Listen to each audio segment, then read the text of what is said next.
प्रजा मान को जड़े देवा आउ थे बाल्य विवाह से बाल्य विवाह पर प्रजा मान को जड़े देवा महाराज शुण महामंत्री महाराज झील मान 18 वर्ष रु कम एवं पुआ मान को जदि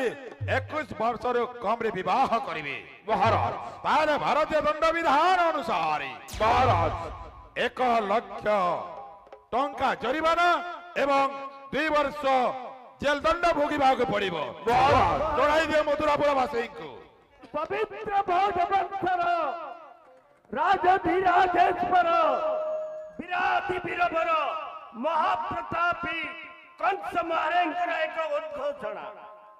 बाल्य विवाह बंद कर जदि 18 वर्ष रे कौनसी व्यक्ति विवाह करे ताले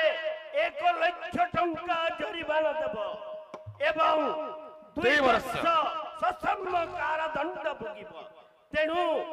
ए मधुरा राज्यर आबाल वृद्ध वनिता बाल्य विवाह बंद कर 20 वर्षर 21 वर्षर झील को विवाह कर धान्य विचक्षण बुद्धि अनादृष्ट हाँ महामंत्री महाराज एतर बाल्य विवाह शादी करने से पहले